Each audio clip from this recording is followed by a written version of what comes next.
और प्रिज्म के अंदर बच्चे हमने एंगल ऑफ मिनिमम डेविएशन को देख लिया था बच्चे। क्या हमारे पास एंगल ऑफ एक मिनिमम डेविएशन होता है जिसके अंदर से लाइट आपके पास क्या करती है, मिनिमम डेविएट होके जाती है, और इससे हमको एंगल ऑफ प्रिज्म के बारे में और बच्चे हमारे पास the refractive index of prism के बारे में पता लगता है। इन दो चीजों के बारे में हमको यहाँ पर पता लग जाता है। तो हम अब यहाँ पर बच्चे क्या करने की कोशिश करेंगे, हम चलते हैं आगे की तरफ और कुछ क्वेश्चंस करते हैं प्रिज्म से रिलेटेड। सो हमारे पास प्रिज्म का सबसे पहला क्वेश्चन क्या है कि सपोज कि मेरे पास यहाँ पर प्रिज्म है, ध्यान से सुनना। ये बच्चा हमारे पास यहाँ से आपके पास प्रिज्म है और प्रिज्म के यहाँ पर बच्चा हमारे पास नॉर्मल है। अब होता क्या, हमारे पास एंगल ऑफ प्रिज्म आपके पास ए के बराबर है। टीचर बोलता है कि एक लाइट आपके पास चलती है और ये लाइट क्या करती है आपके पास इस तरीके से ग्रेजिंग, इसको बोलते हैं ग्रेजिंग इंसिडेंस। ये लाइट ग्रेजिंग इंसिडेंट होती है, इसके बाद हमारे पास रिफ्रैक्ट होती है और फिर हमारे पास यहाँ पर आपके पास दूसरा नॉर्मल बनता है बच्चे और लाइट ग्रेजिंग इमर्जेंट हो जाती है, यानी कि यहीं से बाहर निकलती है। यानी कि अगर आपके पास देखा जाए तो angle of incidence 90 degree, angle of emergence 90 degree. तो अब टीचर बोलता है कि अगर म्यू मेरे पास यहाँ पर क्या है बच्चे, आपके पास रिफ्रैक्टिव इंडेक्स, अगर म्यू मेरे पास रिफ्रैक्टिव इंडेक्स है तो मुझे ये बताना है बच्चे आपके पास कि ए और यहाँ वाले क्रिटिकल एंगल सी के बीच में क्या रिलेशन है। तो ए और सी के बीच में क्या रिलेशन है, बड़ा सिंपल सा क्वेश्चन है, 1 मार्क्स का क्वेश्चन आएगा एमसीक्यू के अंदर कि टीचर बोलेगा light is incident grazing on one of the face and leaves the emergent side grazingly, और दूसरी साइड को भी ग्रेजिंगली बच्चे ये छोड़ती है। ग्रेजिंग छोड़ने का मतलब है कि ये ना तो रेयरर मीडियम में जाती है ना दोबारा से डेंसर मीडियम में, बाउंड्री पे रह जाती है। तो हमारे पास मुझे बताना है कि what is the relation between A and C, what is the relation between A and C. तो प्रिज्म में ए और सी के बीच में हमारे पास यहाँ पर क्या रिलेशनशिप हो सकता है, जरा चेक करते हैं कैसे करना क्वेश्चन। सबसे पहले और सबसे इंपॉर्टेंट चीज जो मुझे समझ में आनी चाहिए वो ये बच्चे आपके पास कि ये वाला जो एंगल होता है, ये वाला एंगल, ये वाला एंगल और ये वाला एंगल, इन दोनों का सम किसके बराबर होता है, आपके पास एंगल ऑफ प्रिज्म के बराबर। ये अब हमने पिछली बार ही समझा था, मैं ब्रीफली आपको समझाता हूं कि आपके पास प्रिज्म के अंदर कौन कौन से एंगल होते हैं। एक एंगल ये वाला, लाइट गई और ये लाइट गई, ये रिफ्रैक्ट होगी। और बच्चा हमारे पास दूसरा एंगल R1 और ये बच्चा हमारे पास R2 और आपके पास ये एंगल ऑफ इंसिडेंस और ये आपके पास एंगल ऑफ क्या आ गया, इमर्जेंस। मेरी बात समझ लो। और R1 प्लस ऑफ R2 हमेशा क्या होता है, ए, ऑलवेज, कोई एक्सेप्शन नहीं, ऑलवेज कोई एक्सेप्शन नहीं। तो हमारे पास अगर ये एंगल मेरे पास X है और ये C है तो इन दोनों का सम किसके बराबर है, ए के बराबर। तो x plus of C is equal to A, right, बिल्कुल सही चीज है सर। दूसरी चीज बच्चे हमारे पास, दूसरी चीज बच्चे हमारे पास अगर हम ध्यान से देखें तो मेरे पास यहाँ पर पहली सरफेस पे जो रिफ्रैक्शन हो रही है उसका रिजल्ट क्या आएगा, 1 sine of 90 degree is equal to mu into angle x। और मेरे पास दूसरे का क्या रिलेशन आएगा, C sine of sorry mu into sine of C. So मेरे पास दूसरा है mu into sine of C is equal to 1 sine of 90 degree. मेरे पास दोनों रिफ्रैक्शन के रिजल्ट आएंगे, एक इंसिडेंट साइड वाला है, एक इमर्जेंट साइड वाला। तो दोनों की बच्चा हमारे पास एक एक साइड आपस में इक्वल है। तो therefore mu x is equal to, मेरे पास आ जाएगा म्यू आपके पास यहाँ पर sine of C, sorry mu sine of x. तो हमारे पास mu sine of x, mu sine of x आपके पास क्या आ जाएगा, म्यू साइन ऑफ सी। तो इससे मुझे क्या चीज पता लगती है कि आपके पास x इज इक्वल टू सी। तो ये x भी मेरे पास यहाँ पर किसके बराबर आ जाएगा, सी के बराबर। and therefore मेरे पास c plus of c is equal to a, so we can write down 2c is equal to a, और we can write down c is equal to मेरे पास क्या आ जाएगा a by 2, तो c is equal to हमारे पास यहाँ पर क्या आ जाएगा a by 2। तो बड़ा सिंपल सी बात है यार, ये तो बहुत सिंपल सी चीज है। हाँ यार, ये तो बड़ी सिंपल सी चीज है। मैं इसको आगे और भी बहुत कुछ बना सकता हूँ। कैसे, देखिए हमारे पास यहाँ पर दोनों साइड्स, ये रिजल्ट आ चुका है, आंसर आ चुका है। मैं आगे फर्दर इसको देखता हूँ। मैं इस दोनों साइड्स को अगर साइन से मल्टीप्लाई करूं तो sine of C is equal to sine of क्या आ जाएगा a by 2, यस और नो, बिल्कुल। और साइन ऑफ सी किसके बराबर आता है 1 upon mu is equal to sine of a by 2, बिल्कुल। एंड देयरफॉर आपके पास यहाँ पर म्यू इज इक्वल टू किसके बराबर है कोसेकेंट ऑफ आपके पास a by 2। Now this is another question जो कि टीचर तुम्हें पूछ सकता है। इसमें दो क्वेश्चन टीचर तुम्हें ऑब्जेक्टिव में पूछेगा, दो, या तो रिलेशन बिटवीन ए एंड सी या रिलेशन बिटवीन म्यू एंड ए।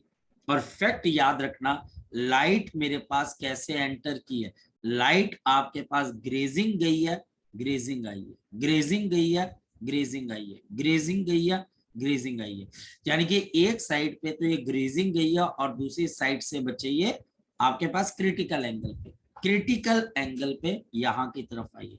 तो बच्चा बोलता है कि सर क्या हमेशा ऐसा होगा, ये तो चलो सर समझ में आ गई बात, हम रट्टा लगा लेंगे, लेकिन क्या हमेशा ही ऐसा होगा, जरा चेक कर लेते हैं। मान लेते हैं मेरे पास यहाँ पर इस तरीके से एक और प्रिज्म है, देखो ये मेरे पास यहाँ पर एक और प्रिज्म आ गया, ये हमारे पास एक प्रिज्म आ गया, और लाइट अब क्या करी, देखो लाइट नॉर्मली आ रही है बच्चे, बिल्कुल परपेंडिकुलर नॉर्मली ये यहाँ पर आई, और इसके बाद ये लाइट क्या कर गई बच्चे क्रिटिकल एंगल पे आकर यहाँ चली गई। ये लाइट आपके पास क्या कर गई, ये हमारे पास एक तरीके से क्रिटिकल एंगल पे आके यहाँ पर पहुंच गई, और ये लाइट ना तो डेंसर की तरफ को जा रही है और ना ही रेयरर की तरफ, ना तो डेंसर की तरफ और ना ही आपके पास रेयरर की तरफ। ये म्यू आपके पास क्या आ गया बच्चे रिफ्रैक्टिव इंडेक्स, ये मेरे पास ए क्या चीज आ गई एंगल ऑफ द प्रिज्म, ये 90, तो हमारे पास ये एंगल और ये भी बच्चे आपके पास नॉर्मल बन गया। समझो समझो समझो समझो समझो, तो हमारे पास ये आ गया 90 डिग्री माइनस ऑफ ए, पूरा एंगल 90 है, ये 90 माइनस ए, तो ये भी आपके पास ए और तेरी की, क्योंकि ये तो बिल्कुल सही चीज बन गई। क्यों, क्योंकि यही तो एंगल क्रिटिकल भी होता है, बिल्कुल होता है भाई, यानी कि ये एंगल आपके पास क्रिटिकल भी होता है, ये एंगल आपके पास क्रिटिकल भी होता है। तो ऐसी कंडीशन के अंदर आपका एंगल ऑफ प्रिज्म किसके बराबर है क्रिटिकल एंगल। मतलब कि मैंने आपको बताई रट्टा नहीं मारना बच्चे, अगर आप रट्टा मारोगे देन वो चीजें बच्चे हमारे पास कामयाब नहीं रहेंगी। मतलब कि हाँ चलो ये कह सकते हैं कि बच्चे बोलते हैं अरे सर आपने ये 2 क्वेश्चन करा दिए, तो मैंने सर ये 2 क्वेश्चन याद कर लिए, ओके इट्स ऑल राइट, मैं मान गया आपकी बात को कि यहाँ पर बच्चा हमारे पास के बराबर आपके पास हो जाते हैं, और ये एंगल हमारे पास यहाँ पर क्या आ जाते हैं आपके पास 90 डिग्री, तो ये बच्चे आपके पास क्या आ जाएगा पाई बाई 2 के बराबर, पाई बाई 2 के बराबर। तो एक मेरे पास आ गया 90 माइनस ए और दूसरा बच्चा हमारे पास यहाँ पर क्या आ गया ए। तो हमारे पास इसको बच्चे हम किसके साथ जोड़ देते हैं, हम इसको जोड़ देते हैं बच्चे क्रिटिकल एंगल के साथ। ओके क्लियर है ये वाली चीज। स्तुति, मुदित, सलोनी ये बात क्लियर है, आदित्य, औशीम, वेदु, मेघा ये बात क्लियर है बच्चे आपके पास, यहाँ पे नितिका, राघव, सलोनी ये बात क्लियर है बच्चे आपको, यस और नो क्लियर है बच्चे। चलते हैं बच्चे आगे की तरफ, यानी कि हमारे पास कुल मिलाकर कहानी तो कुछ ऐसी रहेगी कि हमारे पास एक प्रिज्म होगा और उस प्रिज्म से लाइट जाएगी तो वो डिविएट होगा या minimum angle of deviation teacher दे देगा। लेकिन क्या ऐसा हो सकता है, क्योंकि हम आज न्यूमेरिकल थोड़ा फोकस कर रहे हैं, क्या ऐसा हो सकता है कि मैं एक प्रिज्म लूं और उसके पीछे मिरर हो जाए, सकता है। ये मेरे पास यहाँ पर इस तरीके से आपके पास प्रिज्म है, ध्यान से समझ, ये बच्चा हमारे पास प्रिज्म है और हमारे पास यहाँ पर ये प्रिज्म है और ये इसका रिफ्रैक्टिव इंडेक्स है अंडर रूट ऑफ, ध्यान से समझ, ये हमारे पास है अंडर रूट ऑफ 2। ध्यान से समझना, ये बच्चा हमारे पास है अंडर रूट ऑफ आपके पास यहाँ पे 2, और इसके पीछे क्या कर दिया मैंने, इसको सिल्वर कर दिया। ये देखिए इसको बच्चा हमने यहाँ पर क्या कर दिया, सिल्वर। जैसे आप सिल्वर करोगे, जैसे आप सिल्वर करोगे, जैसे आप सिल्वर करोगे, ये बन जाएगा मिरर। अगर ये बन गया मिरर तो इसका मतलब लाइट गिरेगी तो वो रिफ्लेक्ट होगा, लाइट गिरेगी तो बच्चा हमारे पास वो रिफ्लेक्ट होगा। चलो लाइट को हम नॉर्मली लेके आते हैं, बिल्कुल नॉर्मली। तो लाइट बच्चा हमारे पास यहां से ऐसे करके नॉर्मली गिरती, ये देखिए ये नॉर्मली। अब ये लाइट रिफ्रैक्ट क्यों नहीं हुई एंट्री के वक्त, नहीं हो सकती क्योंकि नॉर्मल के साथ इसका एंगल 0 डिग्री है। और मेरे पास यहाँ पर आगे बच्चा आपके पास ये दूसरी लाइट, ये नॉर्मल टू दी मिरर है। और होता क्या है बच्चा हमारे पास, यहाँ पर लाइट आपके पास कितने एंगल पे आ रही है, तो आप बोलोगे सर आपके पास लाइट यहाँ पर, क्योंकि देखिए ये हमारे पास 45 है, ये 90 है, तो ये बच्चा हमारे पास 45, तो अगेन बच्चे नॉर्मल है तो 45 डिग्री। तो अगर ये लाइट मिरर पे ऐसे गिर रही है और ये नॉर्मल टू दी मिरर है, तो एंगल नॉर्मल टू मिरर, तो angle of incidence is equal to angle of बच्चा हमारे पास क्या आ जाएगा, रिफ्लेक्शन। तो हमारे पास यहाँ पर क्या चीज आ गई, यहां से लाइट 45 डिग्री से यहाँ पर आ गई, ये लो जी 45 पे आ गई, ये देखिए 45 पे आ गई। तो हमारे पास यहां से ये लाइट आपके पास दोबारा से कितने पे आ गई, 45 पे यहाँ पर आ गई, ये 45। अब ध्यान से समझते हैं कि आगे फिर बच्चा हमारे पास यहाँ पर इसको क्या मिला, एक नॉर्मल मिला। तो ये नॉर्मल के साथ कितने का एंगल बना रही होगी, जरा चेक कर लो। तो ये लाइट हमारे पास नॉर्मल के साथ कितना एंगल बनाएगी, तो साफ ज्योमेट्री से पता लग रहा है 45 डिग्री। अब थोड़ा सा फोकस करना पड़ेगा, क्यों भाई, क्योंकि आगे चल के ये लाइट क्या करेगी, जरा चेक कर लेते हैं, फोकस कर लेते हैं। तो इसका रिफ्रैक्टिव इंडेक्स है √2, समझो √2 इनटू साइन ऑफ 45, ये एंगल ऑफ इंसिडेंस है, बाहर एयर है, into sine of R, angle of refraction. तो आपके पास यहां पर साइन ऑफ आर ये 1 आ गया, यानी कि angle is equal to 90 degree. यानी कि अब जो लाइट जाएगी बच्चे, ये हमारे पास इसके साथ कितने का एंगल बनाएगी बच्चे, आपके पास 90 डिग्री का, ऐसे। तो ये बच्चा हमारे पास 90 डिग्री का एंगल, फिर देखो बच्चा हमारे पास यहाँ पर जो लाइट होगी कितने का एंगल बना देगी, 90, ये ऐसे। तो ये लाइट का बच्चा हमारे पास पाथ है, और ये लाइट आपके पास यहाँ से ऐसे चली जाएगी, यानी कि लाइट के लिए ये 45 डिग्री कौन सा एंगल बन गया, तो यहाँ पर क्रिटिकल एंगल आपके पास कितने का बन गया, 45 डिग्री। यहाँ पर बच्चा हमारे पास जो क्रिटिकल एंगल बन गया वो हमारे पास कितने का बन गया, आपके पास 45 डिग्री का। तो ऐसा हमारे पास अगर क्वेश्चन आता है तो we should be able to बच्चे comprehend such question, we should be able to judge the question, we should be able to understand the question, and we should able to explain the question कि भाई जो question आप मुझे दे रहे हो तो ये क्वेश्चन का आंसर हम कुछ ऐसे लिखेंगे कि लाइट यहाँ पर अब ऐसे रास्ते से चली जाएगी। यहाँ पर बच्चे हमने सक्सेसफुली प्रिज्म के पीछे क्या लगा दिया, एक बच्चे हमने यहाँ पर लगा दिया ऑब्जेक्ट, यहाँ पर बच्चा हमने प्रिज्म के पीछे आपके पास क्या लगा दिया, ऑब्जेक्ट लगा दिया। हालांकि कई बार ये भी पूछ लिया जाता है कि भैया इसकी इमेज कहाँ पर बन रही है, जो भी आपके पास ऑब्जेक्ट है तो वो बिहाइंड द मिरर बनती है बच्चे हमारे पास। ये हम किसी को समझा सकते हैं कि आपके पास यहाँ पर इसकी इमेज पीछे कहीं पर बन रही है, यहाँ कहीं से, यानी कि इस मिरर को ये बच्चा आपके पास ऑब्जेक्ट यहाँ पीछे से कहीं से लाइट देता हुआ नजर आएगा, ऐसे करके। तो ये चीज हमारे पास बन जाती है मिरर, और मिरर के साथ बच्चा हमने यहाँ पर क्या लगा दिया, एक प्रिज्म लगा दिया जिसका रिफ्लेक्टिव इंडेक्स √2 के बराबर। चलते हैं आगे की तरफ, नेक्स्ट वन क्या बच्चा हमारे पास, नेक्स्ट वन हमारे पास क्वेश्चन है।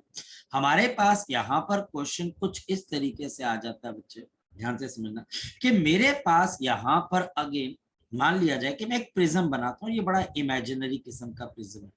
ये बच्चा हमारे पास काफी इमेजिनरी किस्म का प्रिज्म है जिसका रिफ्रैक्टिव इंडेक्स, और इसमें पानी भरा हुआ, और इसका रिफ्रैक्टिव इंडेक्स बच्चा हमारे पास किसके बराबर है, 3/2। ये बच्चा हमारे पास यहाँ पर किसके बराबर है 3/2। और टीचर हमें क्वेश्चन ये पूछता है कि आप ये बताएं कि what is the critical angle, what is the critical angle for this prism, what is the critical angle of this prism, critical angle of this prism. आपको इस प्रिज्म का क्रिटिकल एंगल निकाल कर बताना। So what is the critical angle of this prism, इस prism का बच्चा हमारे पास क्रिटिकल एंगल क्या होगा। सॉल्यूशन, फोकस करना बच्चे, हमारे पास इसका क्रिटिकल एंगल कैसे निकलेगा, बड़ा सिंपल सी बात है। The sine of C is equal to 1 बच्चा हमारे पास म्यू, और we can write down the sine of C is equal to, हमारे पास यहाँ पर 1/3/2, और we can write down sine of C is equal to, आपके पास कितना आ जाएगा 2/3। तो C is equal to sine inverse of बच्चे हमारे पास 2/3। चलो जी काम खत्म, चलो जी हमारे पास यहाँ पर इसका काम आपके पास खत्म हुआ। लेकिन अभी कहानी का बच्चे दूसरा हिस्सा हम लेके आते हैं। कहानी का दूसरा हिस्सा ये तो सिंपल सी बात है, चलो सर हो गया हो। कहानी का दूसरा हिस्सा ये है कि सेम बच्चे हमारे पास ऐसा एक प्रिज्म है, सेम बिल्कुल डिक्टो सेम, और इस प्रिज्म के पीछे मेरे पास एक ग्लास लैब है। अब कहानी में थोड़ा ट्विस्ट आ गया, ये बच्चा हमारे पास इसके पीछे क्या आ गया, आपके पास एक ग्लास स्लैब है, इसका रिफ्रैक्टिव इंडेक्स है 2/3, और सॉरी 3/2, हमारे पास इसका रिफ्रैक्टिव इंडेक्स है 3/2, और इसका रिफ्रैक्टिव इंडेक्स है 4/3। ध्यान से समझना, इसका रिफ्रैक्टिव इंडेक्स है 4/3, और ये रेयर मीडियम है कंपेरेटिवली, और ये डेंसर। अब होता क्या है कि टीचर मुझे ये बोल देता है कि हम क्या करते हैं, यहाँ से लाइट को लेके आते हैं, तो हमारे पास यहाँ से आप लाइट को लेके आते हो, लाइट यहाँ पर गिरती है, और ये बच्चा हमारे पास यहाँ पे नॉर्मल है। क्या वो कंडीशन हो जाए ताकि लाइट बच्चे आपके पास सीधी यहाँ पर चली जाए। मेरी बात को आप समझ पा रहे, मेरी बात को आप समझ पा रहे, ये लाइट आपके पास यहाँ पर गिरी इस प्रिज्म के अंदर, प्रिज्म के पीछे की तरफ बच्चे हमारे पास एक और मीडियम है जिसका रिफ्रैक्टिव इंडेक्स प्रिज्म से जरा कम है, प्रिज्म का 1.5 है, तो ये बच्चा हमारे पास 1.3 के आसपास है। तो टीचर बोलता है कि भाई मैंने लाइट को गिराया, लाइट ऐसे चली गई, यानी कि ये जो बच्चा हमारे पास छोटा सा एंगल बन रहा है, now this is known as to be the, ये बच्चा हमारे पास क्या बन जाएगा, शाबाश बताओ, ये बच्चा हमारे पास यहाँ पर बन जाएगा क्रिटिकल एंगल, ये बच्चा हमारे पास यहाँ पर क्या बन जाएगा, क्रिटिकल एंगल। और बच्चे हमारे पास अगर ये चीज हमको आती है तो हमारे पास अब ये कैसे आएगा, we have sine of C is equal to, हमारे पास यहाँ पर mu of the rare medium divided by mu of the denser medium, तो sine of C, the sine of C will be equal to, हमारे पास mu rare बच्चा आपके पास है 4/3, और डेंसर बच्चा हमारे पास है 3/2, तो हमारे पास कितना आ गया 8/9, तो हमारे पास C is equal to sine inverse of 8/9, तो C is equal to sine inverse of, हमारे पास क्या आ जाएगा 8/9, so C is equal to sine inverse of बच्चा हमारे पास क्या आ जाएगा 8/9, C is equal to sine inverse of बच्चा हमारे पास कितना आ जाएगा 8/9। क्वेश्चन पूछने का तरीका आप समझो बच्चे कि टीचर कैसे क्वेश्चन पूछ रहा है, और टीचर हमारे पास कैसे प्रिज्म की ही चीजों को घुमा फिरा कर पूछने की कोशिश कर, घुमा ही रहा है बच्चा हमारे पास, और है क्या इसके अंदर से, तो ये भी बच्चा हमारे पास क्वेश्चन सॉल्व हो जाता है।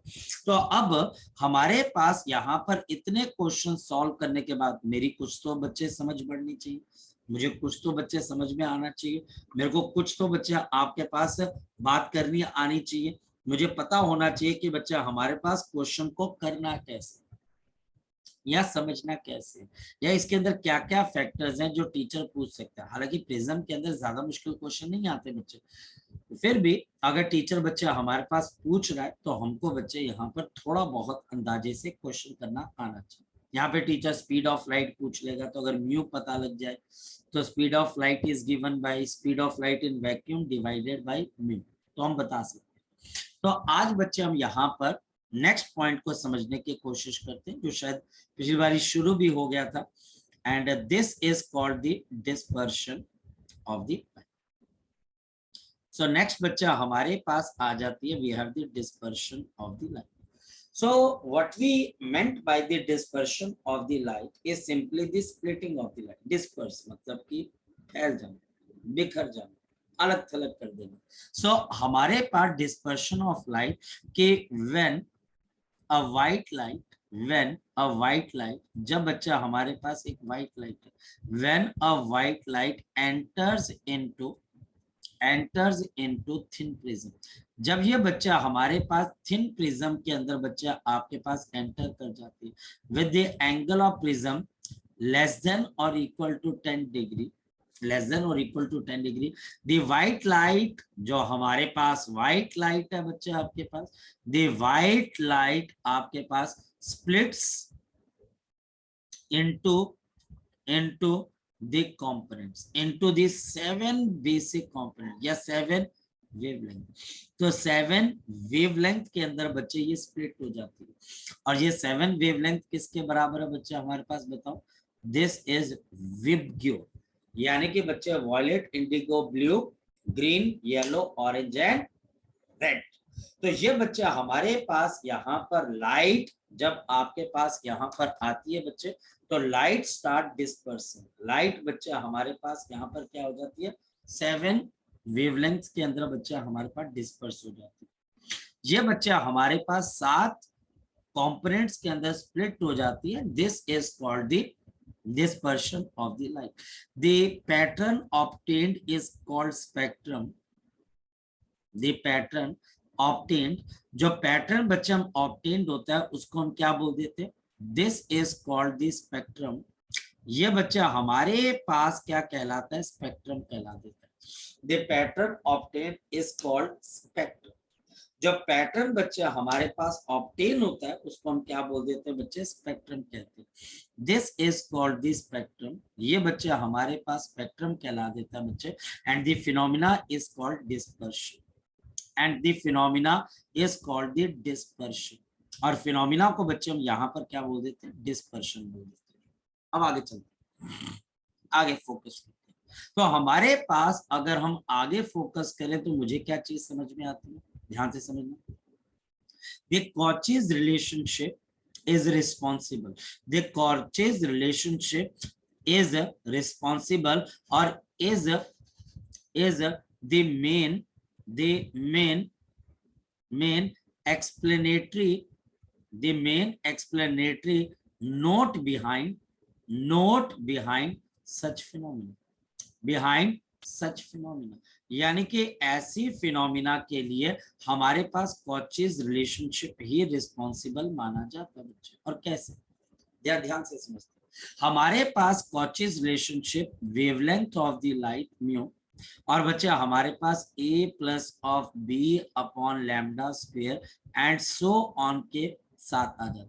Means that the wavelength of the light is inversely proportional to the wavelength, and therefore क्योंकि बच्चा हमारे पास the mu of the red is less than mu of the violet colour. और इसके रीजन क्या है बच्चा हमारे पास, बिकॉज हमारे पास लैम्डा ऑफ द रेड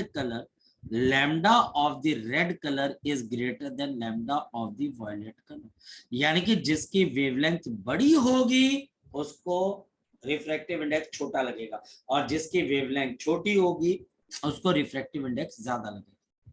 तो ये चीज हमको यहाँ पर समझ में आती है। ये अब हम यहाँ पर सबसे पहले तो ये समझ लेते हैं, that is the violet colour experience more refractive index.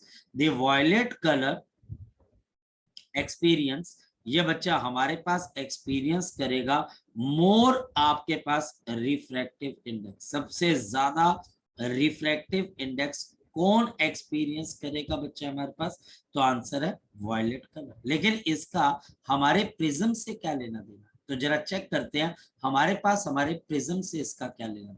तो यहाँ पर देखते हैं बच्चे, so we talk about a very thin prism. So मेरे पास we talk about a very thin prism, एक बहुत छोटा प्रिज्म है बच्चा हमारे पास, जिसका एंगल बहुत बहुत बच्चे हमारे पास छोटे, और एंगल छोटे तो साइन थीटा अप्रोक्सीमेटली थीटा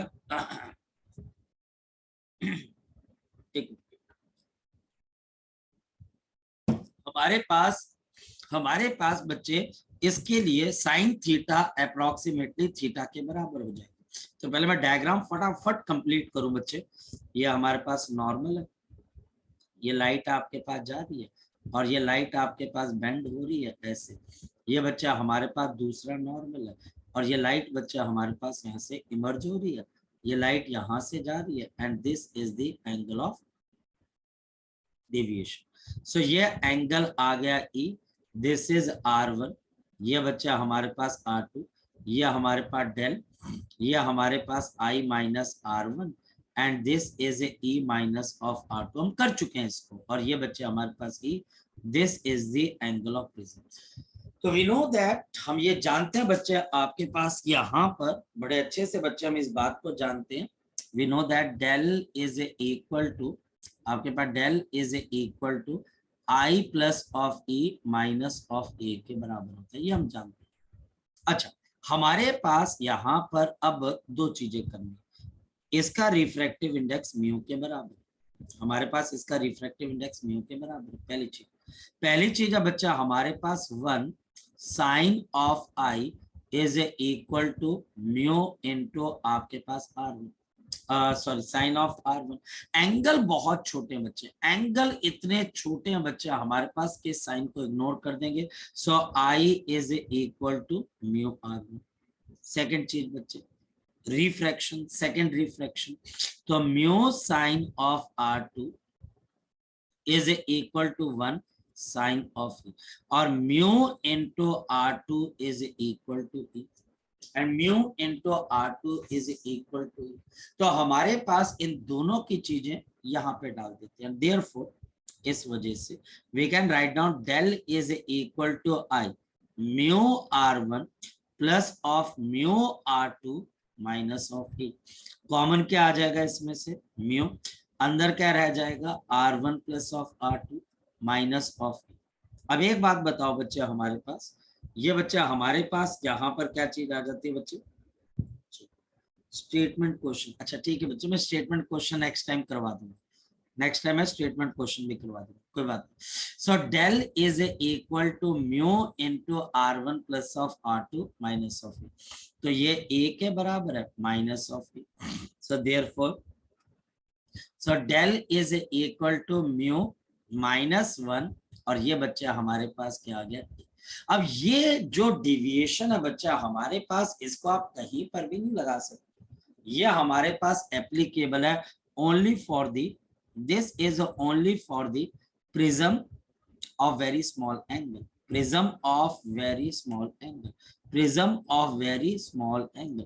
जिन प्रिज्म का एंगल बहुत छोटा है, आप उसके लिए डेल की वैल्यू को लगाओ, आप उसके लिए बच्चे यहाँ पर डेल की वैल्यू को लगाओगे, आप कभी भी बच्चे दूसरी चीज इस पे नहीं लगा सकते, तो डेल की वैल्यू आपके पास इसी पे आएगी। लेकिन इसका मेरे प्रेजेंट टॉपिक से क्या लेना देना, या चेक करते भाई क्या लेना देना, चेक करते हमारे पास यहाँ पर, क्योंकि बिकॉज हमारे पास ये पता था कि mu of the violet is greater than mu of the red colour, ये हम असर्ट कर चुके थे। देयरफॉर आपके पास del for the violet colour, यानी कि deviation in the violet colour is greater than deviation for the आपके पास रेड कलर, यानी वॉयलेट कलर के मुकाबले रेड कलर की जो डेविएशन होगी वो थोड़ी सी कम होगी, रेड कलर कम डेविएट करेगा। और इसको अगर मैं प्रिज्म से देखूं तो कैसा नजर आएगा, जरा चेक कर लेते हैं।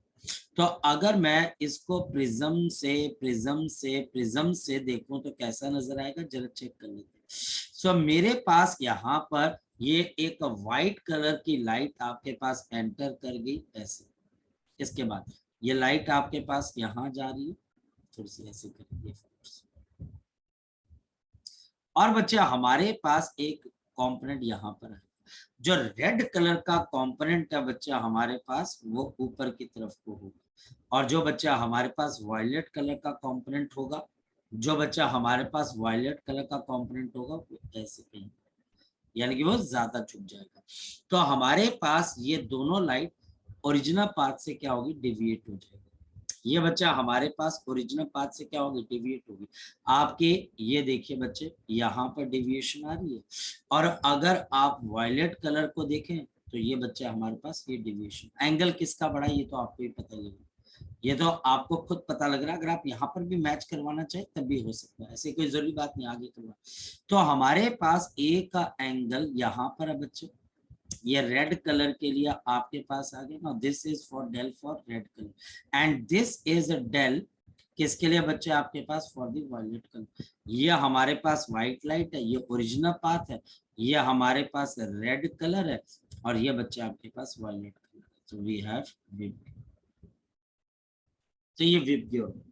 तो हमारे पास यहाँ पर रेड कलर कम डेविएट हो रहा है as compare to the violet colour, तो हमारे पास यहाँ पे डेविएशन आ जाएगी। So this is the deviation of the violet colour. ये हमारे पास लाइट का ओरिजिनल पाथ है, एंगल ऑफ प्रिज्म ए के बराबर है, and mu is the refractive index of this prism. और म्यू बच्चा हमारे पास रिफ्रैक्टिव इंडेक्स किसका बन गया, प्रिज्म का। तो कोई बहुत मुश्किल चीज नहीं, यहाँ पर आसान टॉपिक है, बहुत आसान टॉपिक है, बफर टॉपिक है, मतलब दो मुश्किल टॉपिक्स के बीच का इजी टॉपिक। सो हमारे पास यहाँ पर अब टीचर पूछता है व्हाट इज एंगुलर डिस्पर्शन। आपके पास यहाँ पर एंगुलर डिस्पर्शन क्या चीज है, तो हमारे पास angular dispersion is theta is equal to del violet minus del red. अगर मैं इसकी वैल्यू डाल देता हूँ तो mu V minus of mu R into बच्चा हमारे पास क्या आ जाएगा, तो आपके पास एंगुलर डिस्पर्शन किसके बराबर है, mu violet minus mu red into A. तो mu violet minus mu red into A, this becomes the angular dispersion. तो बहुत मुश्किल चीज नहीं है बच्चे, अगर हमको थोड़ी बहुत चीजों की नॉलेज है तो सिंपल सब्ट्रैक्ट करके बच्चे हम आंसर निकाल सकते, कोई बहुत मुश्किल चीज नहीं है। Angular dispersion, for example teacher says mu violet is 1.5 and the mu आपके पास रेड इज 1 पॉइंट आपके पास 2 and the angle of the prism is 10 degree, then what is the angular dispersion. तो टीचर मुझे बोलता है कि एंगुलर डिस्पर्शन क्या होगा। So angular dispersion is 1.5 minus 1.3 into 10, तो ये 10 डिग्री, तो आपके पास करीबन ये आपके पास 2, sorry I am sorry 2, so this comes out to be, ये बच्चा हमारे पास कितने के बराबर आ जाएगा, 1.2, so 1.2 and this comes out to be आपके पास 0.3, सो आपके पास आ जाएगा 3 डिग्री। तो ऐसा क्वेश्चन आएगा बच्चे पर, बहुत मुश्किल चीज है। टीचर इसमें से आपको ज्यादातर डेफिनेशन वाइज चीजों के बारे में बताने की कोशिश करेगा कि डेफिनेशन वाइज क्या चीज लिखेंगे। क्या आपके पास डेफिनेशन वाइज यहाँ पर 3 डिग्री है, तो हमारे पास यहाँ पर ये 3 डिग्री का आंसर आ जाएगा। नेक्स्ट हमारे पास यहाँ पर नेक्स्ट पॉइंट क्या निकल कर आता है, अगर आपसे बात की जाए तो हमारे पास यहाँ पर अगर बात की जाए तो आपके पास बड़ी सिंपल सी चीज आ जाती है, बड़ी सिंपल सी, और वो बच्चा हमारे पास क्या आ जाती है कि सपोज इन केस मेरे पास यहाँ पर क्या चीज आ जाती है कि अगर मान लिया जाए कि टीचर मुझे यहाँ पर बोलता है कि इसकी पावर कितनी हो, डिस्पर्सिव पावर। तो नेक्स्ट कॉन्सेप्ट बच्चा हमारे पास टीचर बात करता है regarding the dispersive power, we have the dispersive power. So what is a dispersive power, which is also denoted by omega? This is denoted by omega. So this is omega is equal to हमारे पास क्या आ जाती है, angular dispersion. So we have the angular dispersion. So we have angular dispersion divided by angular dispersion divided by बच्चा हमारे पास क्या आ जाएगी, angular dispersion divided by, angular dispersion divided by mean deviation. अब यहाँ पर पंगा फंसा, मीन डेविएशन आप किसको बोलोगे, तो याद रखना मीन डेविएशन का मतलब है येलो कलर को मिलने वाली deviation. So omega is given by angular dispersion del violet minus del red, और बच्चा हमारे पास ये एंगुलर डिस्पर्शन है and divided by this is del yellow. अब बहुत सारी चीजें, सपोज कि टीचर ने डेल येलो नहीं दिया मुझे, तो याद रखना del yellow is given by del violet plus del red divided by 2, तभी तो मीन है बच्चे हमारे पास, तभी तो वो बच्चे मीन के आसपास आए। ठीक, एक तो ये खत्म।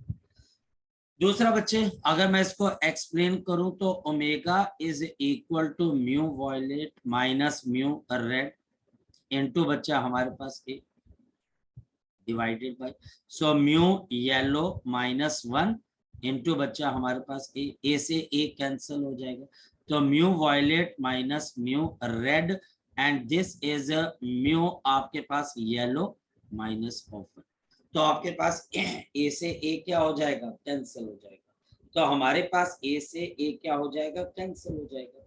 तो ऐसा करने से हमारे पास यहाँ पर क्या आ जाएगा, ओमेगा आ जाएगा।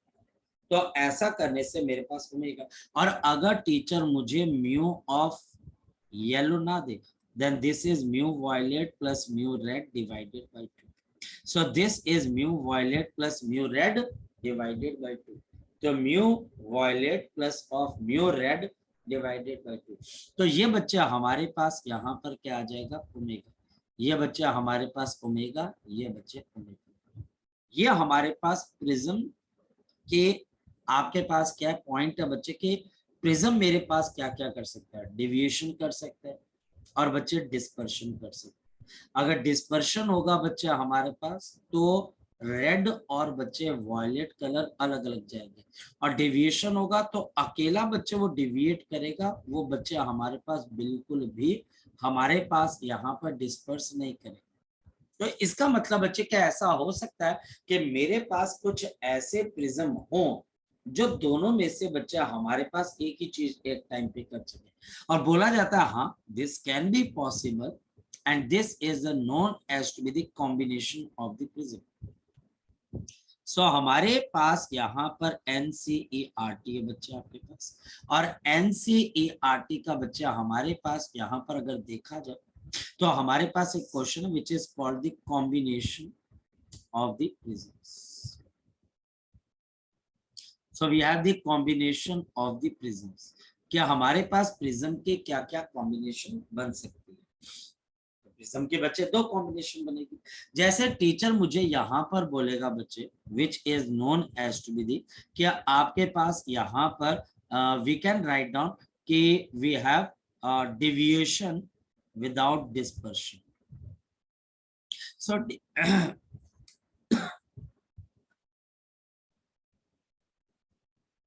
डेविएशन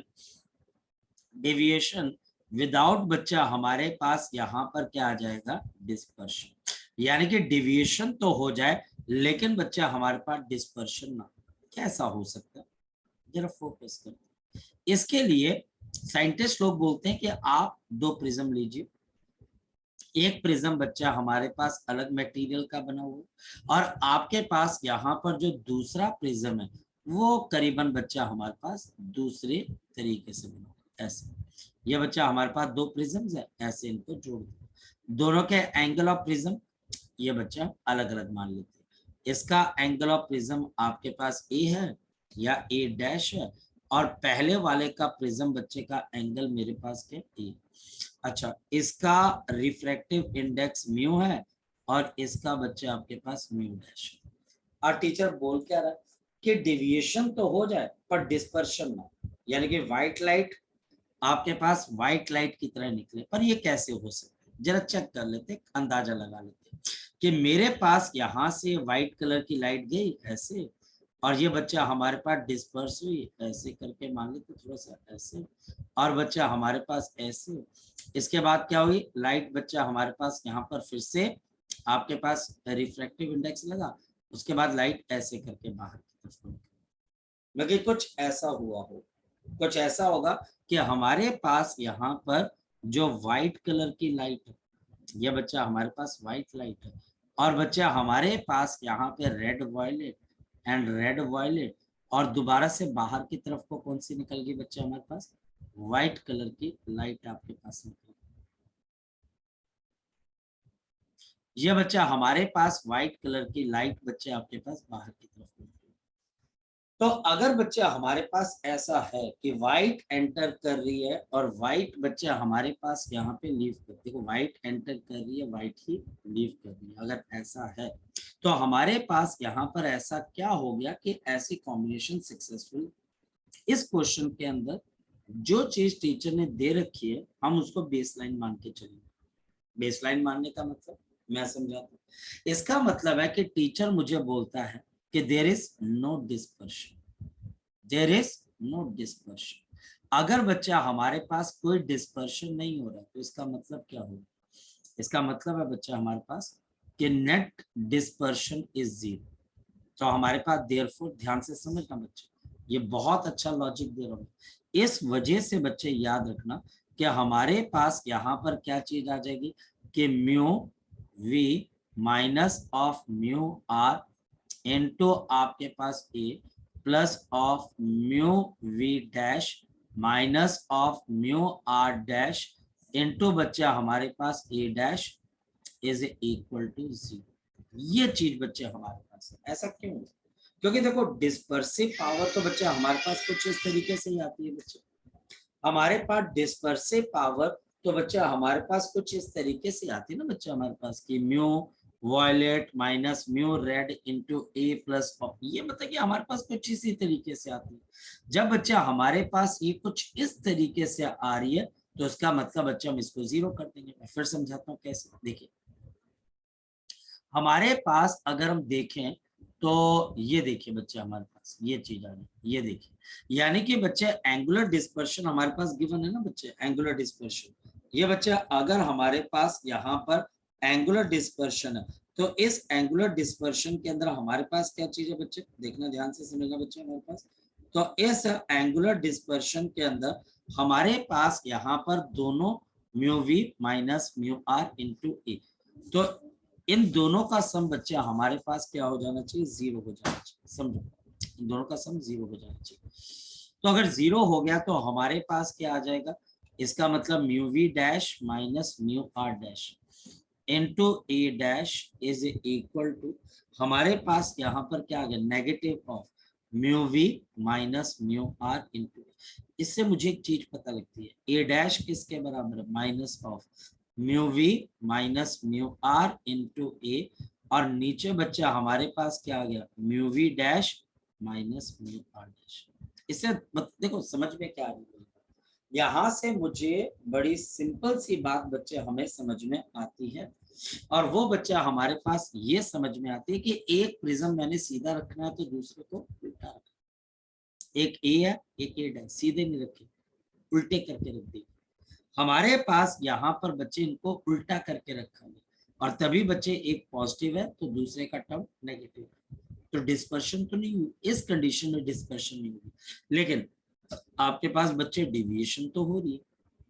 अब देखते हैं अगर कोई टीचर बोलता है कि नेट डेविएशन कितने के बराबर हो रही है, सोचना ये एनसीईआरटी का क्वेश्चन है बच्चे, याद रखना, ऐसा मत सोचना हल्का फुल्का क्वेश्चन है। तो ये नेट डेविएशन कितने के बराबर होगी, डेविएशन पहला भी प्रिज्म डेविएट कर रहा है दूसरा भी कर रहा है बच्चे, और दोनों के दोनों बच्चे हमारे पास क्या थिन प्रिज्म है, तो हमारे पास यहाँ पर नेट डेविएशन, तो deviation net will be equal to, पहले की डेविएशन कितनी आ जाएगी, mu minus one into A, दूसरे की mu dash minus one into A dash, और ए डैश की वैल्यू इसमें डाल देंगे तो क्या आ जाएगा, mu minus one into A plus of mu dash minus one.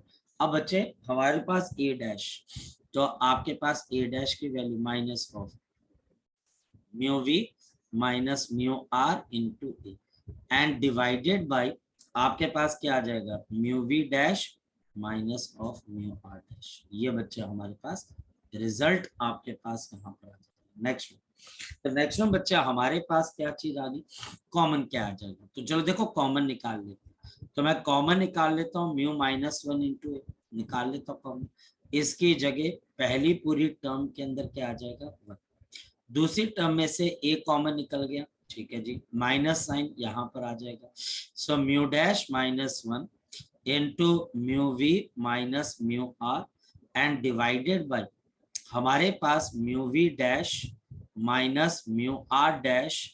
और क्योंकि बच्चे म्यू माइनस 1 इसमें नहीं था, फिर भी मैंने कॉमन निकाला, तो डिवाइडेड बाय म्यू माइनस 1। अब देखो डिस्पर्सिव पावर की डेफिनेशन क्या होती है, देखो ये रही डिस्पर्सिव पावर। तो डिस्पर्सिव पावर क्या है बच्चे, mu violet minus mu red mu yellow minus 1, जो कि मीन ही है बच्चे, तो ये कोई बात नहीं, मीन है। तो हमारे पास यहाँ पर इसकी वैल्यू कितने के बराबर आ गई, mu minus 1 into A and 1 minus of, ये बच्चा हमारे पास ओमेगा और नीचे ओमेगा डैश। तो इसको अगर हमने कर दिया इस कंडीशन के अंदर, हमारे पास यहाँ पर लाइट आपके पास डिस्पर्स तो नहीं करेगी पर डिविएट कर जाएगी, डिस्पर्स तो नहीं करेगी पर डिविएट, ये 3 नंबर का आएगा बच्चे। अब होता क्या है कि अगर आप इसको देखें तो ये बड़ी मुश्किल से आपको एनसीईआरटी में नजर आएगा, पर ये क्वेश्चन है और इसके अंदर से इसको इग्नोर नहीं करना, क्योंकि मैं जानता हूं बच्चे कि एनसीईआरटी रियोप्टिक्स की बहुत इंपॉर्टेंट है। कई उसके अंदर क्वेश्चन है जो बहुत बढ़िया लेवल के हैं बच्चे हमारे पास, लेकिन क्या होता है कि उनको कहीं कहीं छुपा दिया जाता है, अन्य नहीं आप ये याद कर लो, ये याद करो, ये याद कर लो, तो वो याद करने के चक्कर में तो हम असली क्वेश्चन तो भूल ही जाते हैं बच्चे। तो ये बच्चा हमारे पास यहाँ पर इसका पहला चीज। अब बच्चा हमारे पास यहाँ से एक और चीज आ गई कि भैया काम कैसे करेगा। सो फॉर दिस आपके पास याद रखना, फॉर दिस ऐसा काम करने के लिए आपके पास omega dash should be greater than omega, नहीं तो काम नहीं हो पाएगा। यानी कि जो सेकंड आपका यहाँ पर सेकंड जो आपका प्रिज्म है, ये बच्चा हमारे पास ज्यादा डिस्पर्सिव पावर का होना चाहिए और पहले वाला कम डिस्पर्सिव पावर का होना चाहिए। लेकिन यहाँ पर आप में से कोई बच्चा उठकर एक और बात कह सकता है, और वो पता है क्या बोलेगा, सर ऐसा है, आप ऐसी बात सोचो जैसे हमारे पास डेविएशन विदाउट डिस्पर्शन होता है, तो क्या ऐसा हो सकता है हमारे पास, मैं बोलूंगा कैसा, कि नो आपके पास डेविएशन, आपके पास कोई डेविएशन हो पर लाइट डिस्पर्स कर जाए, बट डिस्पर्शन, लेकिन लाइट बच्चा हमारे पास यहाँ पे डिस्पर्स कर जाए but dispersion. So no deviation but dispersion, यानी कि बच्चा हमारे पास कोई डेविएशन ना हो, लेकिन बच्चा हमारे पास क्या हो जाए, लाइट डिस्पर्स कर जाए। सोचते हैं, कोशिश करते हैं भाई। तो मेरे पास यहाँ पर आ गया ये पहला प्रिज्म, ये देखिए, ये हमारे पास आ गया पहला प्रिज्म, और इसके साथ साथ हमने क्या बना देना, दूसरा प्रिज्म। तो हमारे पास यहाँ पर आपके पास क्या आ गया, दूसरा प्रिज्म, ये देखिए ऐसे, ये ऐसे और ये ऐसे, और ये हमारे पास ऐसे, ये देखिए ये दूसरा प्रिज्म। हमारे पास यहाँ पर ये एंगल ऑफ प्रिज्म कितने के बराबर है, ए डैश। ये बच्चा हमारे पास कितना आ गया, ए। ये बच्चा हमारे पास म्यू, और ये बच्चा आपके पास म्यू डैश। हो क्या रहा है कि लाइट चले, लाइट बच्चा हमारे पास चले, और जैसे बच्चे वो आपके पास एंटर करे, ध्यान से ऐसे करे, तो ये बच्चे रेड और ये व्हाइट, फिर बच्चा हमारे पास ये बच्चा आपके पास वॉयलेट, और ये बच्चा हमारे पास रेड, कुछ ऐसा होता है। फिर लाइट बच्चा हमारे पास ऐसे, और ये लाइट बच्चा हमारे पास ऐसे चल रहा है, और ये बच्चा हमारे पास ओरिजिनल पाथ के ऑलमोस्ट कैसे चल रही है बच्चे, पैरेलल चल रही है। ये बच्चा हमारे पास लाइट के ऑलमोस्ट क्या चल रही है बच्चे, पैरेलल। तो ये बच्चा हमारे पास लाइट के ऑलमोस्ट क्या चल रही है बच्चे, पैरेलल चल रही है। तो ये लाइट के बच्चे हमारे पास ऑलमोस्ट क्या चल रही है, पैरेलल, तो लाइट के ऑलमोस्ट पैरेलल चल रही है। तो ये हमारे पास देयर इज नो डेविएशन, लेकिन बच्चा हमारे पास क्या हो जाती है, डिस्पर्शन हो जाती है। देयर इज नो डेविएशन, लेकिन बच्चे डिस्पर्शन होती है। तो जो यहाँ पर लिखा गया मैं उसी को पॉइंट मान लूँ, यानी कि we have the case of no deviation. तो मेरे पास यहाँ पर किसी किस्म की कोई डेविएशन नहीं हो रही। अगर डेविएशन नहीं हो रही है तो इसका मतलब क्या हो जाएगा, बड़ा सिंपल सी बात है, हमारे पास कोई किसी किस्म की डेविएशन नहीं हो रही है, तो डेल आपके पास नेट इज इक्वल टू 0। इसका मतलब बच्चा हमारे पास mu minus 1 into A plus of mu dash minus 1 into A dash is equal to 0। और उसी तरीके से A dash is equal to minus, mu minus 1a upon mu dash minus 1।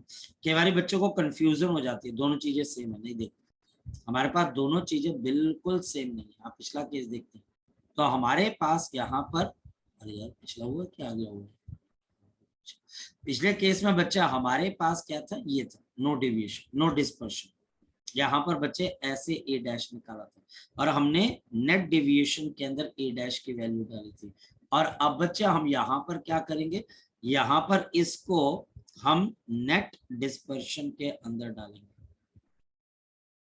तो हमारे पास यहाँ पर नेट डिस्पर्शन के अंदर हम इसकी वैल्यू को डालेंगे। देखिए कैसे, तो हमारे पास this will be equal to, हमारे पास क्या आ जाएगा, mu V minus mu R into A plus of बच्चे mu V dash minus mu R dash into बच्चे आपके पास ए डैश। ये बच्चा हमारे पास रिजल्ट, और we can write down mu V minus of mu R into A, ये ए आ जाएगा, प्लस ऑफ बच्चा हमारे पास mu V dash minus mu R dash into A dash. तो बच्चा हमारे पास ए डैश की वैल्यू डाल देते हैं, so minus of mu minus 1a upon बच्चा हमारे पास म्यू डैश माइनस 1, ये बच्चे हमारे पास है। अब चलो आगे देखते हैं।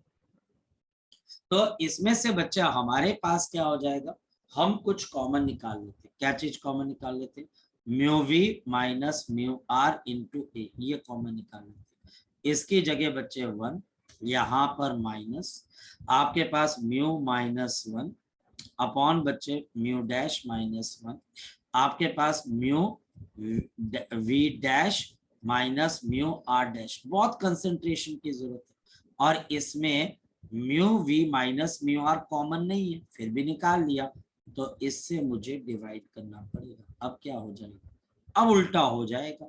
क्या उल्टा हो गया, तो अब मेरे पास आ जाएगा mu V minus mu R into A, और यहाँ पर 1 minus omega dash upon omega, उल्टा हो गया। और यहाँ पर ऐसा होने के लिए omega should be greater than omega dash. अब आप खुद सोच लो, ये 5 नंबर के अंदर आएगा और अलग अलग बच्चे 3-3 मार्क्स देंगे, और टीचर ने यही पूछना है, give the combination for deviation without dispersion और डिस्पर्शन विदाउट बच्चे डिविएशन। इसको जरूर रिव्यू करना, और इसका जरूर बच्चे डेरिवेशन मुझसे दोबारा करवानी है। अगर तुमसे नहीं हो पाए, इसमें घबराना वाला बात नहीं है बच्चे, दोबारा फिर से करवा लो भाई। आपको नंबर चाहिए ना, नंबर कैसे मिलेंगे, जब ये डेरिवेशन करोगे, इसको बार बार देखोगे बच्चे। तो इसको करके बच्चे आपने मुझे पक्का से बच्चे बताना है। और बाकी चीजें, क्योंकि प्रिज्म खत्म हो गया, कल कुछ क्वेश्चन करेंगे, कल कुछ स्टेटमेंट वाले क्वेश्चंस भी कर लेंगे हम, ठीक है। तब तक आप इसको पढ़ लेना, इसका कोई डाउट आए तो मुझे जरूर बताना बच्चे, ठीक है। इसको पढ़ लेना बच्चे, बाय बाय।